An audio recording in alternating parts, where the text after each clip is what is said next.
Squid Game seemingly came out of nowhere but has quickly become one of the most iconic shows in modern history. The music, the games, the bright colorful aesthetics, all of this being instantly recognizable worldwide, and that's kind of a problem. Let me explain. As you know, the story itself revolves around the idea of people being pushed to their limits. They have a variety of financial hardships and are struggling to survive. So they take this chance, the chance to earn an insane amount of money, enough to dig themselves out of their financial hole, enough to change their lives forever and make all their problems disappear. But to get to that point,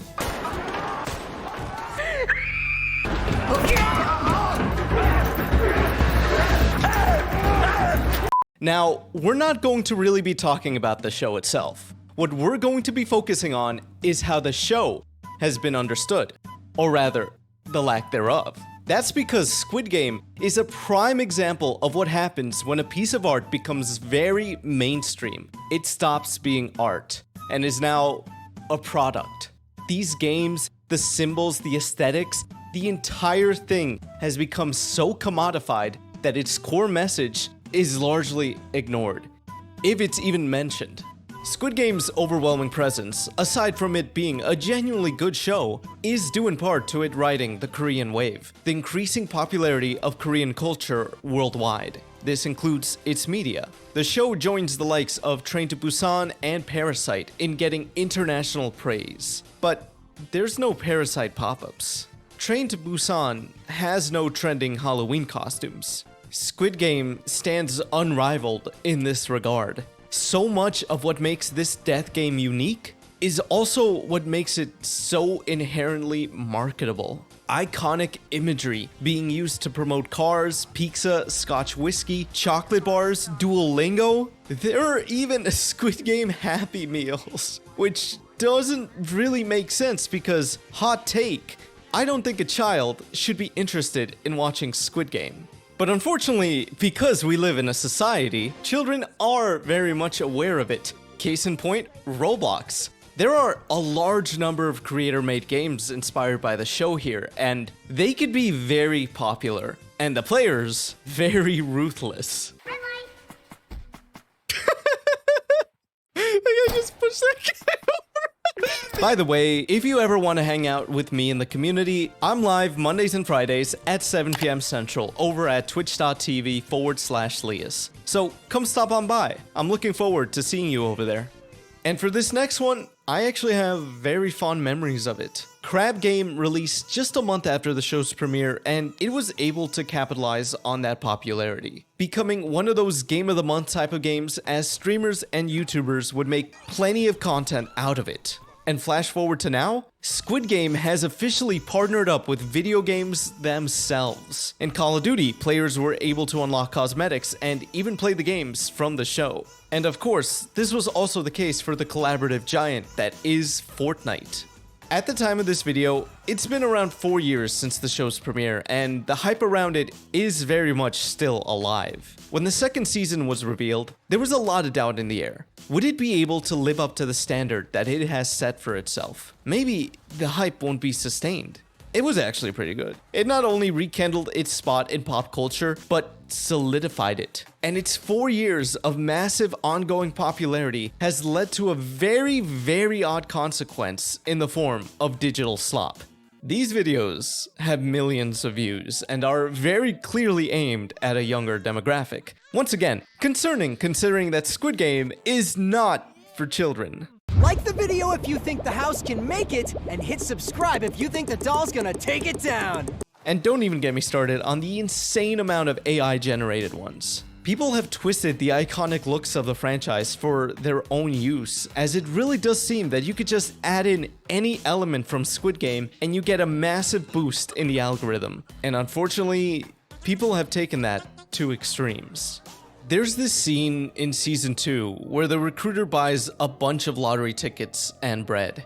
He then goes to a park that's full of homeless folk. He goes up to each one, offering them a choice between the two items. The vast majority of them choose the scratch ticket, and when they of course don't win, the recruiter refuses to give them the bread and even asks for his coin back. After he goes through everyone, he then makes a whole presentation of viciously destroying the bread in front of them. It's a scene that represents how he sees himself above them all. They had a choice here to either immediately improve their situation temporarily or to bet that on the slim chance at massive wealth. And he revels in them choosing wrong. The recruiter, by all means, is seen as the villain here. So naturally, in order to get fake internet points, someone felt so inclined to recreate this. Not with actors, but with real people being recorded in some of their lowest points in life, being recorded as props. A point of entertainment for the person behind the camera who I guess they thought others would also get a kick out of something from Squid Game, of all things, being recreated. What sort of individual would do such a thing? I recreated every single set from Squid Game in real life. Okay, yes, this is a lot different than what I just showed, and a lot less severe considering that all the contestants consented to be a part of it, but it's still worth talking about. $456,000 Squid Game in real life is not only Mr. Beast's top video at 812 million views, but it is also the #1 viewed video on YouTube related to the show. The production went into great detail to recreate the games in real life, and props to them because it shows. Despite it being yet another thing that misses the point of the story, that completely ignores the commentary of exploiting the less fortunate for entertainment, this video was actually an enjoyable watch when it released. As much as I've griped about Squid Game being commodified, I know that the TV show is just a TV show. These people dying are not real. The stakes, their motivations are not real. The Mr. Beast video, the interactive pop-ups, the video game inclusions, the argument can very much be made that all of these things are just for fun. Let people have fun, Lias, is what someone might have been typing in the comments. I understand that. If you remove the severe stakes of Squid Game, all you have is a game show. We've seen lots of those, so it's no wonder that people want to play these games themselves. We, for decades, have watched others do that very same thing, and there's really not much of a problem there with that. So, if this is the extent of Squid Game being translated into real life, it should be fine as long as we don't... Oh, right. By the way, if you're enjoying this, please do consider subscribing. It really does help out a lot. Thanks, appreciate it. Squid Game The Challenge was a competition show that is very self-explanatory. Contestants compete in games, both familiar and new, all for the chance to win millions. And it could actually be a fun watch, so long as you ignore the fact that you are essentially the elite group from the show that watch these people struggle for your enjoyment. Their highs, their lows, their stories, their smiles, their tears, it's all for you. The production has gone through meticulous effort to make sure that the sets, the costumes, the games, everything is as close to the show as possible. You see this immediately as the opening involves the lone contestants on the side of the road, in the middle of the night, anxiously waiting to be picked up, just like in the show. And when a contestant gets eliminated, a simulated gunshot occurs and they then pretend to fall over and die. It can honestly be a tough watch sometimes, as people clearly express how dejected they are from realizing they just lost their chance at life-changing money. This game show really hammers home how much winning would mean to them. Tears are a frequency here. In the first episode, during Red Light, Green Light, when a player has to give up because of how much pain she's in, you feel it. You feel that heartbreak. And you also feel the relief when those that make it cry tears of joy. The stakes are not life or death, but to them, in that moment, it could very much feel like it. There's no inherent jeopardy of death in the games. So what is the jeopardy that you put into those games, both sort of physically and psychologically? Fortunately, we came up with a solution. $4.56 million. They're all coming with amazing dreams of what they would do with $4.5 million. And every time they're eliminated, somebody's dream dies. A human could have said that without salivating. This is where Squid Game The Challenge is its most authentic to the source material. It is incredibly good at making players wrestle with their morals. The first test lets 2 players anonymously choose whether to eliminate or help another contestant.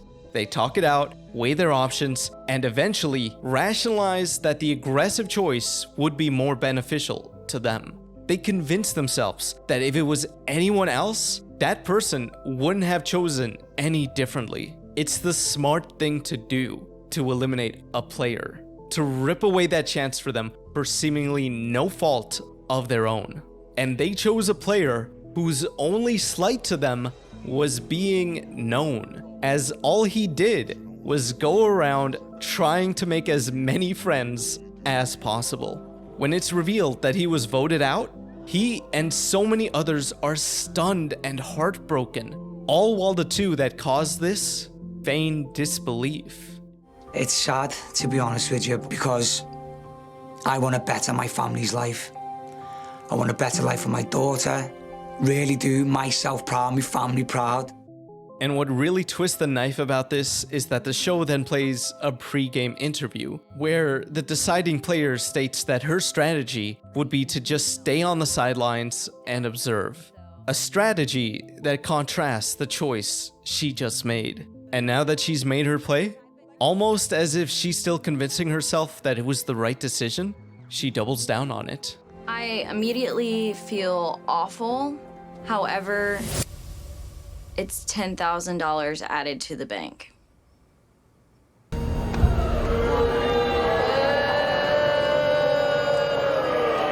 He came over, introduced himself. He was super like. There's some other people I would vote out before him if I had to vote out. Someone said maybe he was too nice or something. I didn't even talk to him, but Time and time again, self-preservation rules above all else. And it is incredibly easy to give in to selfishness. When it's time to eat, we hear about how the food isn't nearly enough. But one of the players refuses to play fair here as he waits in line for seconds. And then when he's chatting it up with others, he's offered not 1, but 2 other meals. And later on, when the line leaders have to decide on which shape they and their line get, or risk being eliminated themselves, they all peer pressure the last player to take the umbrella for their line.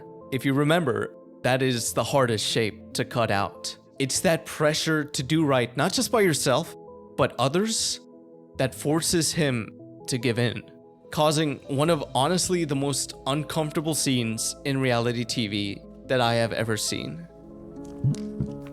They say they're games, but they're not.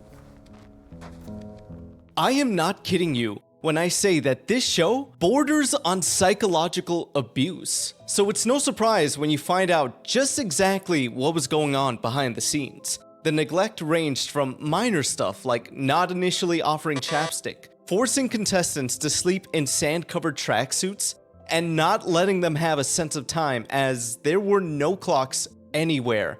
And this was an issue specifically on days where they would not film any games. So they just had to bide their time in there. But listing out all the claims of mistreatment, we quickly get up to more severe acts, such as the likes of malnutrition. They received 3 meals a day, all small and largely tasteless. In total, they would take in 1,000 calories daily. That's pretty much half of the recommended amount an adult body needs to fully function, especially a lot less needed for a body that's up moving around from 7 a.m. to 11 p.m.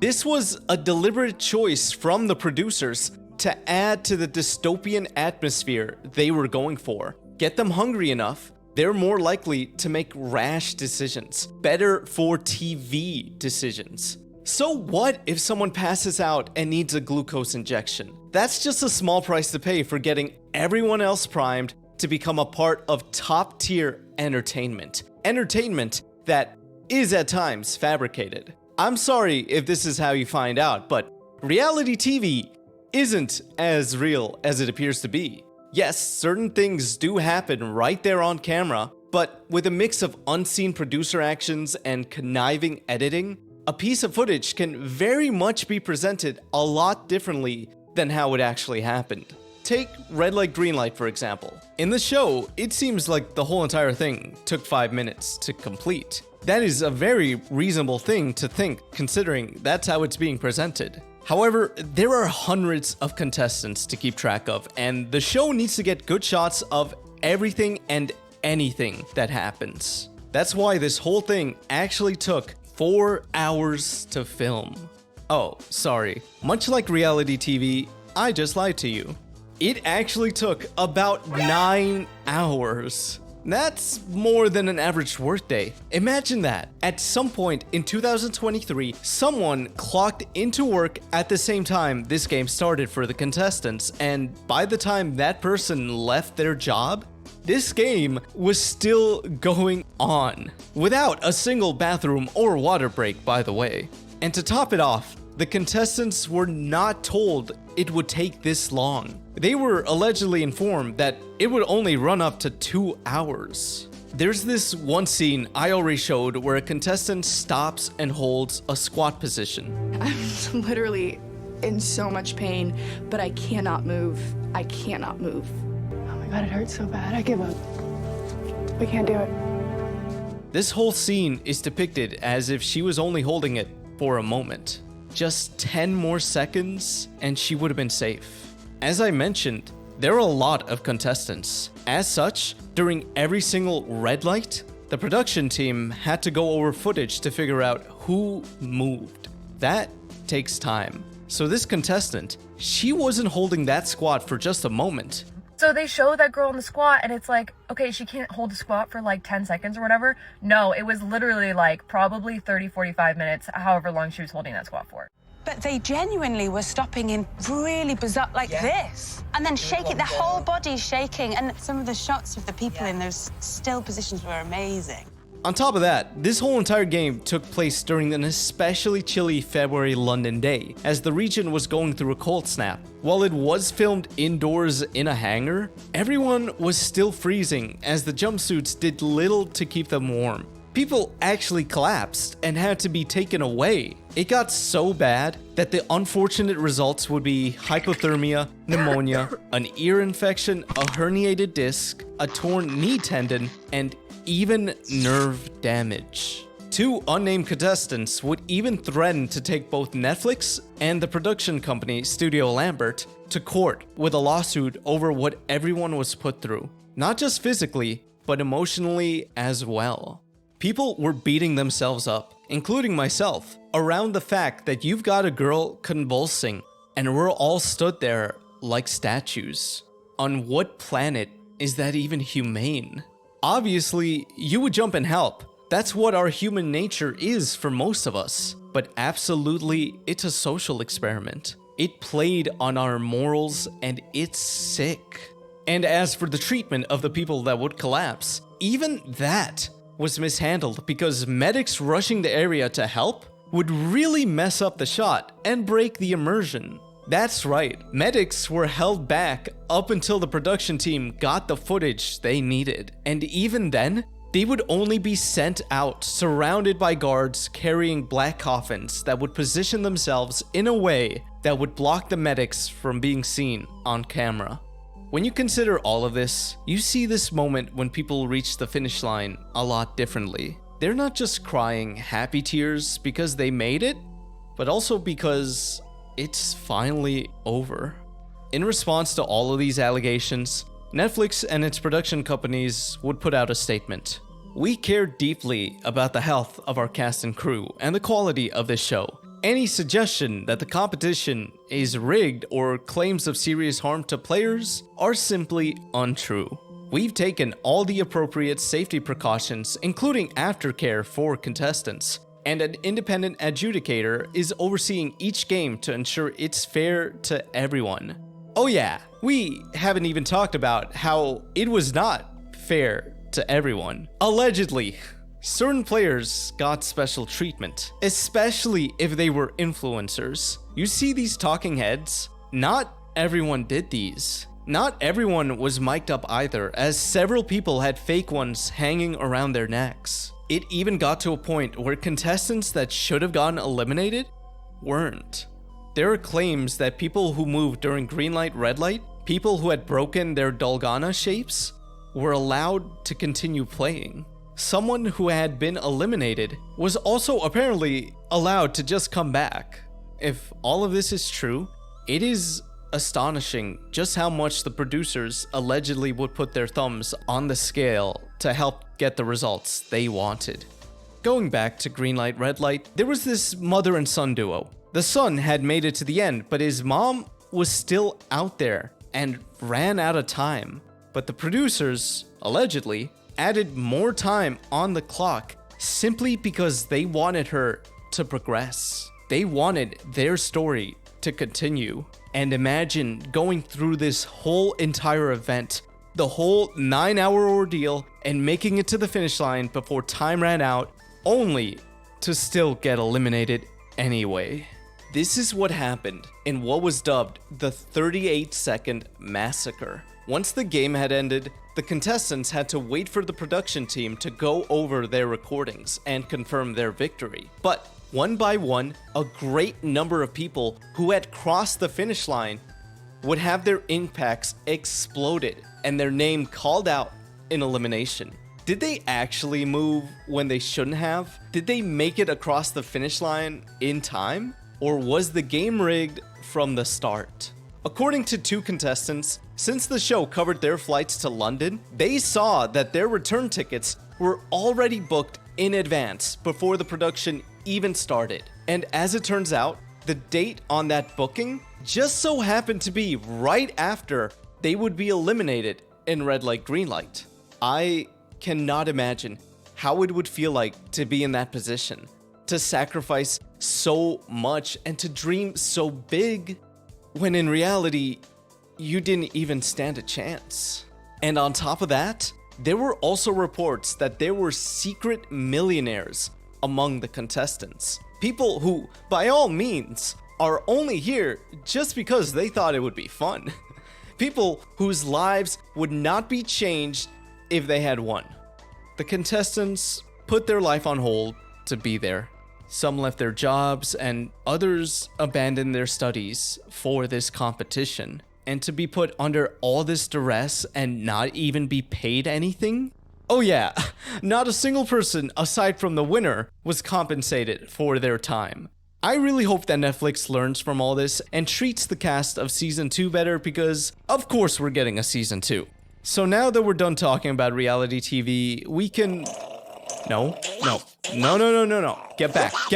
No. I don't want to talk about Beast Games. I really don't want to talk about Beast Games. Everything that I said about Squid Game the Challenge can basically be said about Beast Games, but just on a grander scale. It does, after all, repeatedly boast about how big everything is. On $5 million of real money, the largest grand prize in entertainment history. A record-breaking number of 1,000 players take home this generational wealth of $5 million. This show is bigger than anything you could ever imagine. There's another record there that they may have forgotten about, but I think they have a good chance for. Most amount of sorrow captured in a series. And here's the thing, the show doesn't even really bother to be entertaining. These types of moments aren't built up. When you do learn about people and what the money would mean to them and then they get eliminated, it's very rinse and repeat. And I understand that this is a complaint that's built off of the depiction of people suffering, but I will give Squid Game the Challenge this. I, for the most part, was not bored. And also, they actually play games in that one.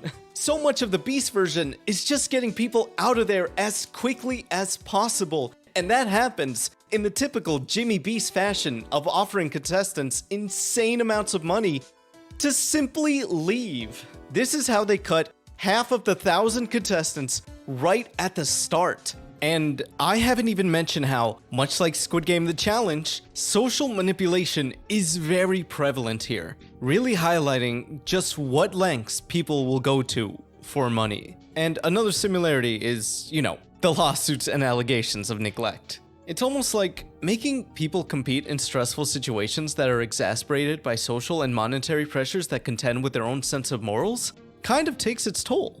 And the fact that there were 2,000 contestants. Oh, sorry. Yeah, there were originally 2,000 people competing at the same time in a YouTube video, with the winning half being able to compete on the show.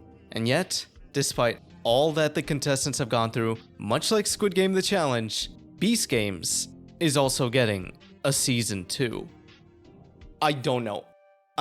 It's times like these that I try to put myself in one of these contestants' places. Me personally, I would love to be a part of a game show where you could win some cash. Yeah, all those people are struggling on Wipeout, but me, nah, I'm built different. I could do that easy peasy, promise. But the amount of money that's held over these people's heads literally is astronomical compared to what meager amounts other game shows offer. Now, I'm lucky enough that I get to do this as my job. I live comfortably. I don't have to worry about rent, bills, groceries, or debt. But it hasn't always been that way for me. When I was growing up, my family was not well off, and my parents were constantly working to keep food on the table and have a roof over our heads. And by the time I had turned 18 and had to apply to colleges, I was stressed the f*** out. Where is this money going to come from? I ended up getting a really good scholarship, which knocked down my tuition to $8,000 a semester. And even then, that was a mind-blowing amount to me, a young adult who has never had more than a couple $100s in my bank account at that point. If I had the chance to lighten that financial burden that my parents took on for me, I would have done it in a heartbeat. Even if it meant going through grueling conditions, even if it meant for just a moment in my life, turning my struggles into someone else's entertainment. I am incredibly lucky to say that what I just shared with you was the most financial low of my entire life. Even when I went through a period where I had trouble paying rent, I still had a support system I could lean on that could help me get through it. A lot of the people in these two shows have financial struggles much greater than my own. So I don't for a second blame any of them for going on it. And I don't blame anyone who, after hearing all of the backlash, would still go on to compete in a second season. A contestant from the Rolling Stone piece said it best. I noticed a lot of people with the idea that they are going to change their families' lives. These people were willing to die. Somebody says, I'm going home with this. I don't care what it takes. I think the producers wanted that. They wanted people to not think about their health, to not care about their safety. It's very easy to disregard sympathy here. These people watched the show. They signed up for this. They chose to be here competing for that money. That's the same rationale used in the actual series when the contestants saw the lethal ramifications of losing and still chose to come back. And in the second season, they get to make that choice after every game, and the majority continuously vote to keep on going. So whatever happens to them is their fault, right? They chose this. That line of thinking completely absolves the powers at be, considering that these choices are driven by finances. Therefore, it is not a fair choice. It's like blaming an artist for making art and selling that art, only for it to lose its original meaning. Hwang Dong-hyuk and his family had to take out loans to get by, and yet they still had money issues. It was his own financial struggles mixed with his love for the death game manga genre that led him to not only write Squid Game in 2009, but to also hold on to it when it would constantly get rejected, as it was seen as too grotesque and unrealistic. It wasn't until 2018 when he showed it to Netflix Asia branch that its potential was finally realized, and that pressure was immense. This was his time. After 10 years, this story can finally be told. He wrote and produced every episode of the first season. That stress, the physical and emotional toll it took, caused him to neglect himself. He cut back on sleep and disregarded his dental care, to the point that after filming had finished, he had to have multiple teeth removed. When asked about this, he stated that, "It would have been better if I had not lost my teeth, but I would have been very sad if the show had flopped. The love it's been receiving around the world makes up for the pain of losing my teeth." This unfortunately would not be the only thing that he sacrificed to make his vision a reality. The first season of Squid Game cost about $21 million to make and has brought in $900 million for Netflix. And that was the 2021 estimate. So ever since then, when you consider the 2 newer seasons, the merchandising, the advertisement collaborations, all of it, when all of that is taken into account, the show's revenue has definitely increased substantially. But Hwang Dong-hyuk has not seen a fraction of that money. He was paid upfront for the show and didn't get any bonuses or residuals, despite how successful the show has been. When he signed his deal with Netflix, that included selling off his ownership over his creation.